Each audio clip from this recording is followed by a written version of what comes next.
Radhe Radhe guys, this is Suman Sharma and you are watching Ravi's English classes.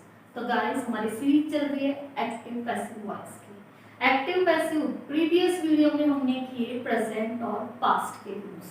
Present tense और past tense के sentences का हमने passive voice बनाना सीखा। आज हम सीखेंगे फ्यूचर टेंस के। जी हाँ, फ्यूचर टेंस इसका मतलब वो सेंटेंस या वो एक्टिव वॉइस जिसमें विल या शेल के साथ वर्ब की फर्स्ट फॉर्म दिखाई दे। तो जब विल और शेल का यूज किया हुआ हो वर्ब की फर्स्ट फॉर्म, तो हम उसमें क्या यूज करेंगे पैसिव बनाते समय? विल शेल के साथ में बी। ध्यान दीजिए, विल शेल के साथ में हम बी का यूज करेंगे। वर्ब की थर्ड फॉर्म तो आनी है, क्लियर है? For example, I shall buy a new car. I shall buy a new car. Buy क्या है?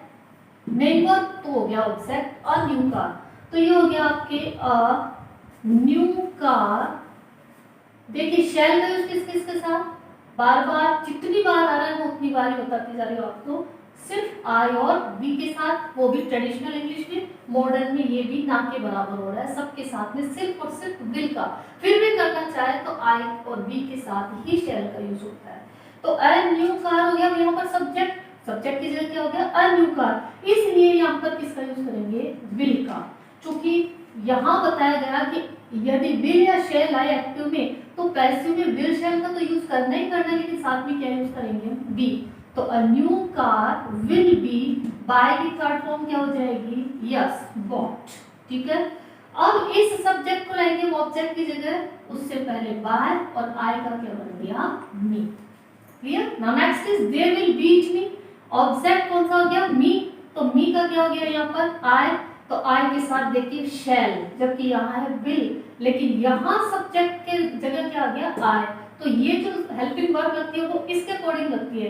तो आई शैल बी। बीट की थर्ड फॉर्म क्या हो गया? बीटन। ठीक है। आई शैल बी बीटन बाय। दे को लाएंगे इधर बाय के बाद में, ऑब्जेक्टिव केस में तो क्या हो गया? दैट। Clear guys? नेक्स्ट देखिए, she will gift a car. तो गिफ्ट यहाँ पर वर्ब है, तो a car will B. Gift की थर्ड फॉर्म क्या होगी? Gifted bye. शी का क्या है यहाँ पे? हर। तो ये हो गया आपका a car will B gifted bye her. I hope कि आपको समझ में आ गया, बहुत इजी है गाइस। जो सेंटेंस पहले से ही फ्यूचर कॉन्टिन्यूअस का, जी हाँ, जिसमें पहले ही विल बी या शैल बी का यूज हुआ, उसका पैसिव वॉइस नहीं बनता। इसका मतलब फ्यूचर कॉन्टिन्यूअस का पैसिव वॉइस नहीं बनता है। ध्यान रखना इस चीज का। नेक्स्ट रूल हमारा कहता है कि जब एक्टिव वॉइस में विल हैव या शैल हैव प्लस वर्ब की थर्ड फॉर्म का यूज किया हो, तो पैसिव बनाते समय हमें विल शैल तो यूज करना ही करना है। हैव भी आएगा, लेकिन साथ में क्या यूज करेंगे हम? बी डबल एन, बीन का यूज करेंगे। जी हाँ, हमने यूज किया था हैज, हैव, हैड के साथ। सेम थिंग इज हियर, ये भी तो हैव है। तो अगर इसके बाद आना है पैसिव में, तो क्या आएगा? B double N, been. Clear? फिर से बोल रही हूँ, विल शैल, विल हैव या शैल हैव के साथ में पैसिव बनाते समय हम किसका यूज करेंगे? बी डबल एन, बीन का। For example, we shall have return your money by Monday. ठीक है। तो रिटर्न मेन वर्ब, इसका मतलब ऑब्जेक्ट क्या हो गया? Your money. तो यहाँ क्या हो जाएगा? ये सब्जेक्ट की जगह ऑब्जेक्ट आ जाएगा। योर मनी शैल है ना यहाँ बी के साथ में, इसका मतलब शैल बी में से यूज होगा। तो योर मनी के साथ क्या आएगा? Will. Your money will be, sorry will have been return by. Be का क्या हो जाएगा? अस। ठीक है, बाय अस। और ये वाला बाय, देखिए ये बाय इसका मतलब के द्वारा, और ये बाय हो गया मंडे के लिए, मंडे तक। तो बाय मंडे, इसको एज इट इज नोट करना। दो बार बच्चे कंफ्यूज जी नहीं, ये इसका मतलब है किसके द्वारा? हमारे द्वारा। इस बाय का मीन्स के द्वारा, और बाय मंडे इसका मीन है तक। ठीक है। She will have completed graduation by 2025। ठीक है। completed मेन वर्ब, इसका मतलब ये ऑब्जेक्ट, तो यहाँ आ गया ग्रेजुएशन विल हैव बीन, ठीक है ना, विल हैव दे रखा है तो साथ में क्या यूज करेंगे, been, will have been completed by, she का क्या हो गया, हर, फिर से आगे समय, by 2025, clear. Now next is Ram will have finished it by tomorrow. अब फिनिश्ड मेन वर्ब, इसका मतलब ये ऑब्जेक्ट, तो it will have been, it will have been finished by Ram, name है as it is आएगा, by Ram by tomorrow, clear. ये हो गया आपका कि किस तरह से फ्यूचर परफेक्ट का पैसिव वॉइस बनाया जाता है। साथ के साथ बता दूं, फ्यूचर परफेक्ट कॉन्टिन्यूअस का पैसिव वॉइस नहीं बनता है, सिर्फ यहीं तक। तो इस तरह हमारे टेंस से रिलेटेड मेन 8 रूल्स हो गए हैं, ठीक है। एक बार ध्यान से देखिए आप इसको।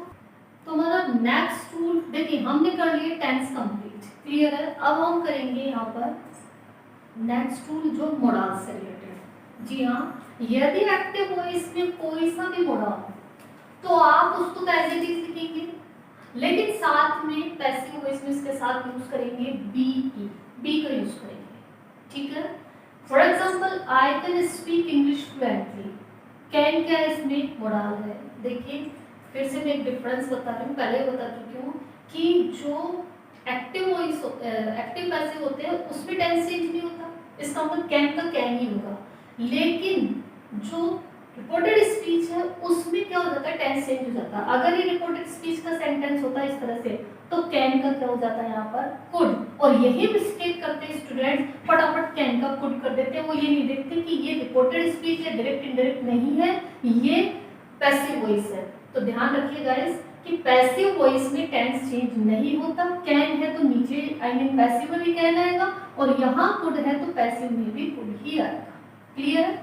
तो ये हो गया आई कैन स्पीक, तो देखिए ये हो गया मेन वर्ब, इसके बाद आ गए आपके ऑब्जेक्ट, तो यहाँ ऑब्जेक्ट को सब्जेक्ट की जगह रख दिया। इंग्लिश कैन है तो कैन ही आएगा, बार बार बता रही हूँ, चेंज नहीं होगा। अगर आपने कैन का पुट कर दिया टेंस चेंज हो गया, रॉन्ग हो गया। तो इंग्लिश कैन बी, तुरंत पुट कर दीजिए बी, मोडाल के तुरंत बाद क्या यूज करना है, बी, और मेन वर्ब की थर्ड फॉर्म। तो इंग्लिश कैन बी, स्पीक की थर्ड फॉर्म स्पोकन, आएगा क्या हो गया, बाय मी, बचा क्या, फ्लुएंटली। तो English can be spoken by me fluently. अब देखिए ये कि बच्चे कंफ्यूज ना हो, सब तरह के बच्चे से जुड़े हुए। अदरवाइज आप फ्लुएंटली, तो English can be spoken fluently by me, इसको आप यहाँ पर भी पुट कर सकते हैं, ठीक है। ये तो मैं सीक्वेंस तोड़ना नहीं चाह रही थी कि बच्चे कंफ्यूज हो जाए, तो आप इसको यहाँ भी पुट कर सकते हैं या स्पोकन के बाद भी पुट कर सकते हैं, क्लियर। नेक्स्ट देखिए, you shall help the poor, should help the poor, ये मेन वर्ब आ गया, इसका मतलब ये ऑब्जेक्ट है। तो द पुअर, शुड का शुड ही यूज करेंगे, शुड बी, हेल्प की third form helped bye you, you subjective case भी होता है और ऑब्जेक्टिव केस भी यू होता है, ठीक है। One must follow the traffic rules, तो one must follow the traffic rules, follow ये हो गया आपका मेन वर्ब, तो इसका मतलब the traffic rules, ये ऑब्जेक्ट हो गया, the traffic rules must का must ही रहेगा, इसके साथ यूज करेंगे be, must be follow की थर्ड फॉर्म followed, ed लग जाएगा। The traffic rules must be followed,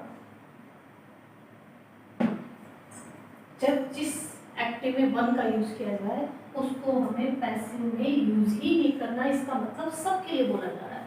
तो क्या होगा, the traffic rules must be follow, traffic rules का पालन तो किया जाना ही चाहिए, ठीक है। तो गाइस देखिए इस तरह से हमने यहाँ पर कंप्लीट किए फ्यूचर टेंस, और आपके साथ में आ गया ये मॉडल्स का। आई होप कि आपको समझ में आया होगा। आया हो तो वीडियो लाइक करें, शेयर करें, सब्सक्राइब करें। बट अगर आपको कोई इससे रिलेटेड क्वेरीज करनी हो, कुछ पूछना हो, तो आप कमेंट बॉक्स में कीजिए, आपको उसका रिप्लाई जरूर मिलेगा, चाहे वीडियो के थ्रू चाहे कमेंट्स के थ्रू। राधे राधे।